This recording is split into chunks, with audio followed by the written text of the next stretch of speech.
Well, here we are. It is Friday, August 14th, 2026, and this is the weekly video. We do these every Friday if you're new, and take a look at the Asian art market, the auction market, see what's going on, cover some results, cover previews of sales that are coming up that look interesting to us, and as well as talk about Oriental rugs and sometimes American furniture and other antiques from around the world if they seem appropriate or they just catch our eye in general.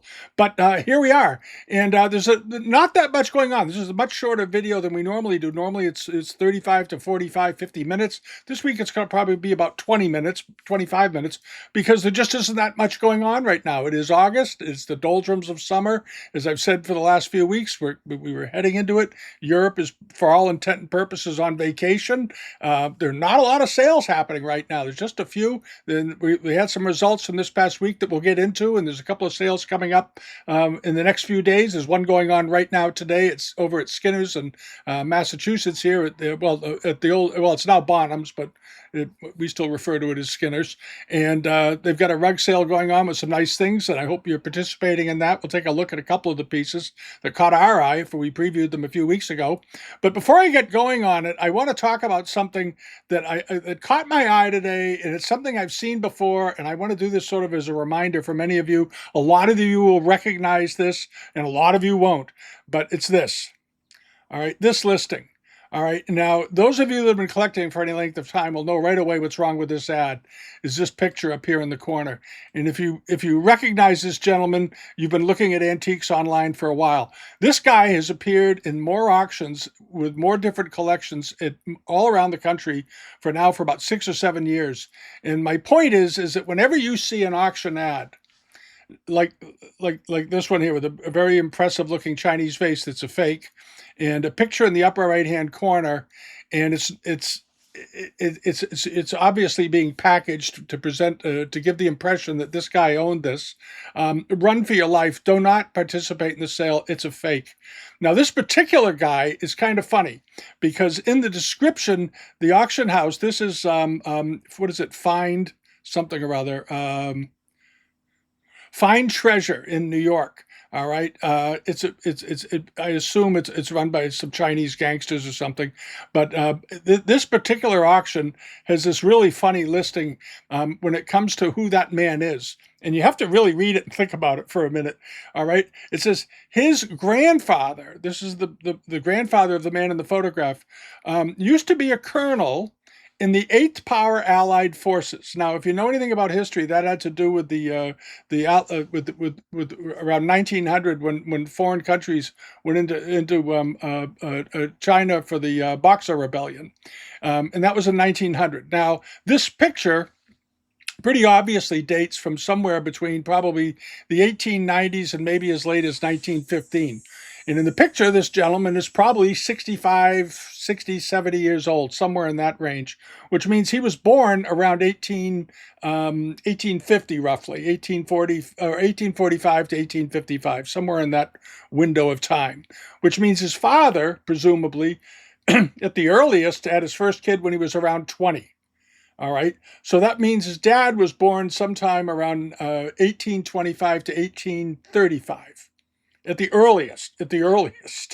That means his grandfather, if he had a child at the age of 20, you see where I'm going with this, would have been born around 1805 to 1810. Now, if his grandfather was still alive in 1900, I would seriously doubt he was a colonel invading China at the age of 90 plus, maybe 100. All right, and that's just it's a ridiculous claim to make. And the other pictures that you often see inserted into these, it's very commonly done by fraudsters, is they put in pictures of obscure Taiwanese or Chinese generals that fled to Taiwan, or a Taiwanese general who built a collection once he left the country. All right, and they often dig up old pictures.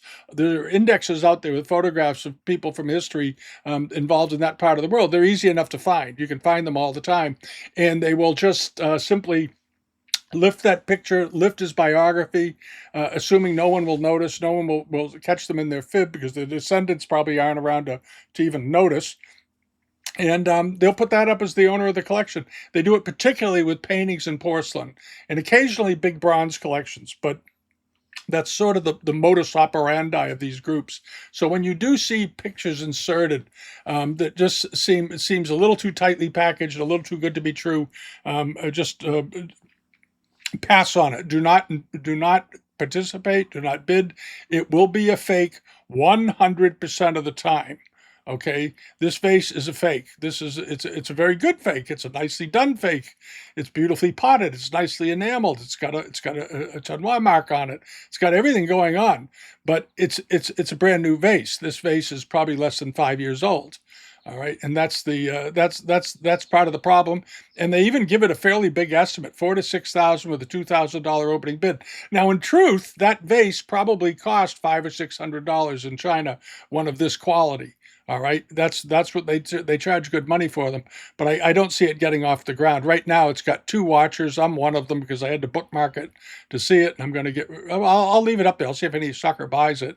And the sale is taking place on the 19th of August. So this is just a reminder to everybody that when you see these ads, be extremely suspicious, especially if you look down at their past auctions and all they have is their major Chinese collection after major Chinese collection. And you say, well, I've never even heard of this company. Well, that's why. Because they're not real. They're just sell fakes.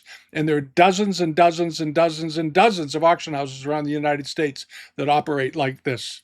All right, it's a real plague. So just keep that in mind. All right. Now on to some sales that took place that were from legitimate auction houses. There's this one here. This was at Jackson's out in Wyoming. It was a very interesting sale.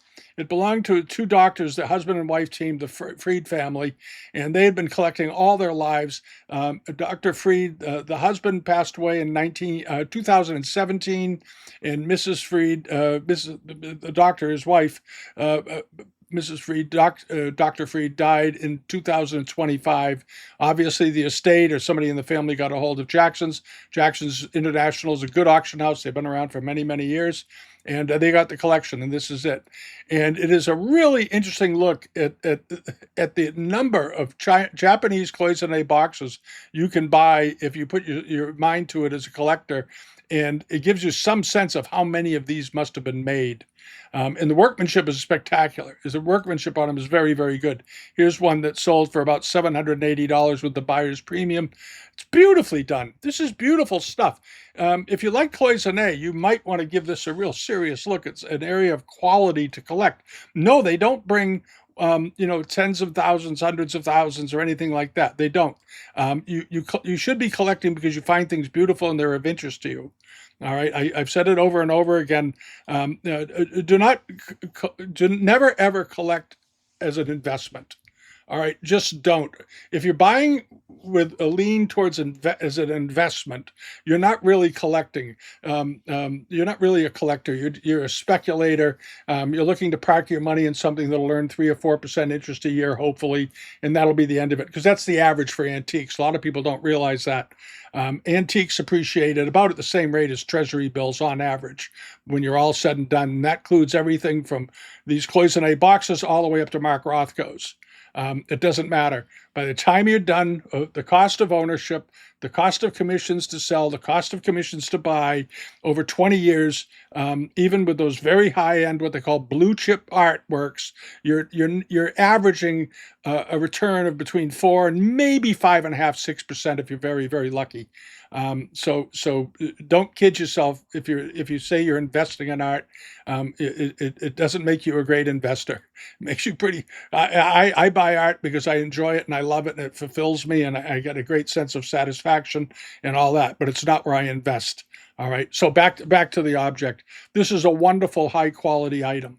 All right. And when you look at Japanese Cloisonne, the thing to be very careful of is condition. Condition. If it's got a scratch or a bump or a bend or any of the enamels are damaged, put it down and walk away. The reason is that restoring Cloisonne is extraordinarily expensive to have it done well, if it can be done at all, because in order to reapply the enamels, you have to heat the piece. And if you heat the piece with the enamels already surrounding, it's going to very likely do damage to the surrounding cloisons. So there's no way to really do it other than with some sort of dry paste. I've seen wax used as filler, and then they color it as best they can. They do what they can to restore it and make it look presentable, but it's never fixed. All right. And I've never seen a good repair on Cloisonne in my life, ever. Not by anyone. I'm not saying it hasn't been done, but I've never seen it. All right. So, at any rate, this is a very, very nice example. Here are two very attractive boxes. I particularly like the one on the top. I love that soft seafoam green that's in here, and I love the color balance. The color vibrance are vibrant, energetic, very, very cheerful coloring, but the color values all are balanced beautifully. The color values of the intensity and shades are all very compatible. What a lot of people don't realize is if you have a palette of colors that are all the same color value, in other words, all pastels, all in Chinese enamels, they have Daotai enamels, they have Famille Rose enamels, all these different shades. If their color values are the same, you can put any color with any color and it'll look fine. All right, and here is a classic case of it. You've got blues and oranges and yellows and greens. You've got every color in the rainbow, and they all look perfectly fine because the color values, the color intensities, the color densities are the same. All right, and if they went to a softer palette, they all have to be soft palette. Occasionally, you'll see a piece of Chinese porcelain or something that has two color palettes on it. It's very hard to do. That's why you don't see them very often. But you'll see a vase that has a Famille Rose medallion on it, and then it'll have other colors going around it. And it's sometimes it doesn't look great at all. Other times it looks fine, but it's very, very, very difficult, nearly impossible to do. But anyway, these are good color values. And the same with the box down below. Very, very pretty set. Beautiful, fine workmanship. And the pair sold for about, just about $1,000 roughly, with the buyer's premium. Very, very attractive. And then you have the black boxes. These are very pretty. All different types of floral sprays against a black background. Again, good color value balancing, well drawn, meticulous workmanship. Just really lovely all the way around. Here's a better shot. There you go. And this is really tremendous work. Just really, really tremendous work. And they appear to all be in very, very nice condition, which is the big thing here. Condition. Even scratches are very bad, because you can't fix a scratch either. Sometimes you can polish it out a little bit if it's not too deep, but boy, it's difficult. Anyway, these four boxes sold for about $1,500, including the buyer's premium. Not too bad, not bad at all. And then there were some bottles. Now, this lot, well, I think maybe one of the most modestly priced sales items of the day. The biggest vase here is 9 3/4 inches in height. It's a grouping of 7 pairs, but it's clever how they laid them out. It's very nicely displayed pieces here, but it's 7 pairs of vases, all different patterns and styles and shapes and whatnot.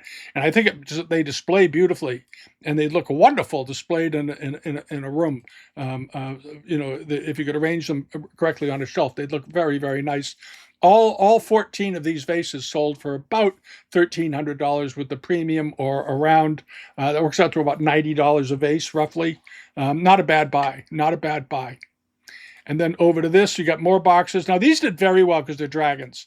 And dragons always get a lot of attention. These are classic Japanese dragons, the way they're done with the big snapping, snarling snouts. Some of them have bigger mouths than others. Like this one, he's got a huge mouth. This one's got a slightly smaller one with fewer teeth. Maybe it's a baby dragon, and so forth. And they're all sort of coiling on themselves, snarling up. But beautiful done. Wisteria across this one, floral sprays on this one, garden flowers over on this one, and more flowers on that one. Just very nicely done all the way around. And the lot ended up going for about $1,900 with the premium, or around, that works out to around $475 a box. Not bad. They're very, very pretty. And then there's the elephant. Now, this was a very big elephant. It doesn't seem that big in the picture, but you have to always look down at the descriptions. I believe it was around 20 inches high, wasn't it? 20 inches, 20.5 inches in height. Very, very big. Big bronze elephants in Japan are highly collected. This one had a signature on the bottom. I didn't look it up to see what it was. It ended up going with the premium around $4,000 for it. Now, the thing to know about Japanese bronze elephants is this, and this is sort of an old collector thing I learned years ago when I bought my first elephant around 1980 or 1981. I bought my first big Japanese bronze elephant, and it was a walking elephant with his trunk up in the air, and he was around, as I recall, he was about 22 inches long. He was on the scale of this one. I saw it at an auction. I just thought, God, I got to own that thing.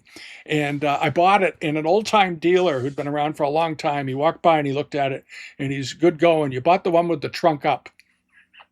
And I stopped him. I said, "What is that? How does that matter?" Because there was another one there that had his trunk down.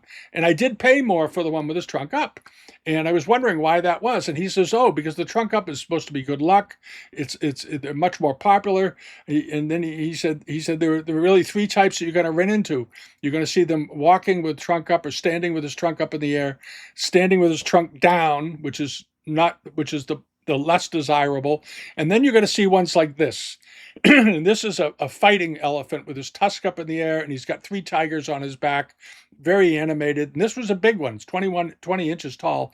And he said the ones with them in activities with other animals, particularly leopards or tigers, are the most desirable. These are the most desirable of all of them, providing the tusks are still ivory, because some places have removed them for the environmental nonsense and put plastic ones in, which pretty much to me makes the thing completely undesirable. Part of the charm is it's an elephant bronze with elephant ivory tusks.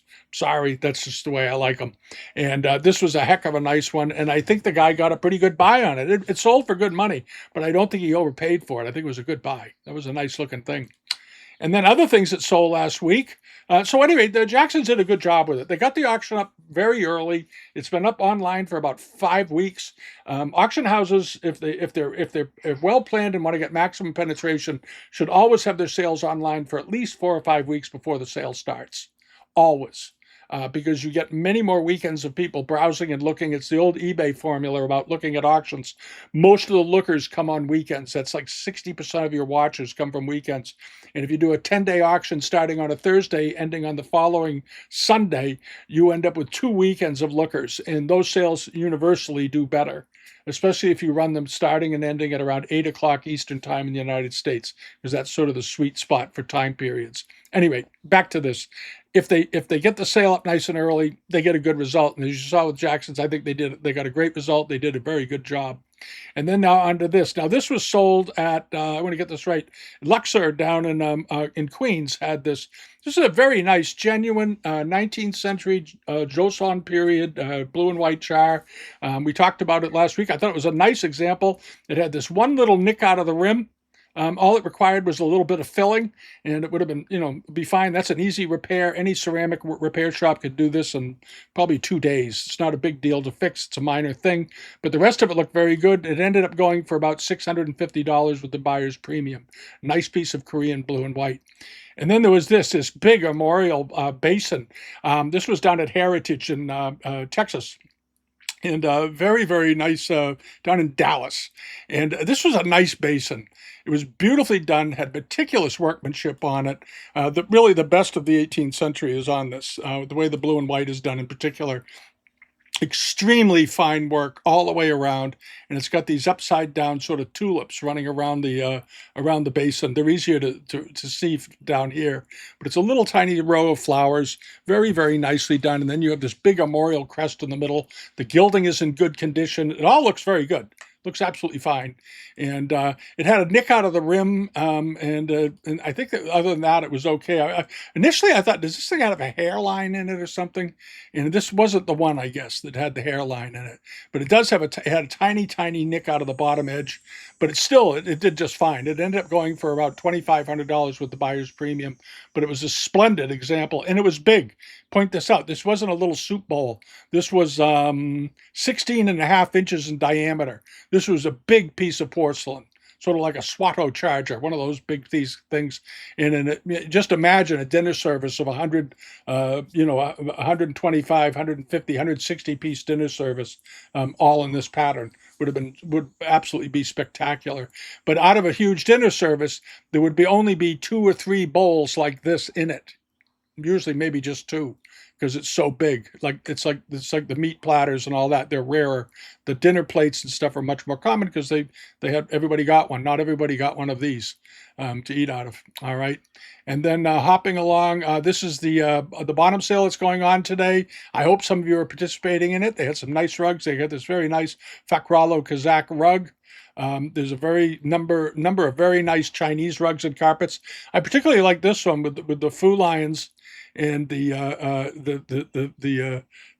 mythical beast, sort of the tigers in the corners here, and very nicely patterned rug, beautifully done, beautifully done. And then the early rug. This was a very early Nishai carpet. It's quite large. It measures 5 by 8 feet, and I'll be very curious to see how this does. This looks like it's in good condition. The colors are still good, and Chinese rug colors are very prone to fading, as many of you know. If you get an old rug, sometimes you on the front it looks like here you've got three colors. You've got light blue, dark blue, and that cream color, and then the darker color of the ground wool. And if sometimes when you flip these over, you might find where the knots haven't been exposed to any sunlight ever, or not in any sort of length of time, you may find the rug actually had 6 or 7 different colors on it. It's a really interesting thing, especially on Ming carpets and early 18th century carpets. This is quite a nice looking rug, and we'll see how that goes. And then hopping along over to this is at Claire's out west. This is a sale that's coming up on the 14th. What's going on today? I didn't know that. It's coming up later today. So if you're seeing this, quickly scramble over and see if you get something. This very nice screen is going on.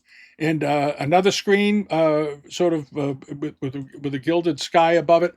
It's a very attractive one. What's going to hold the price down is the damage here at the bottom. Screen buyers are extremely particular about condition of the screens.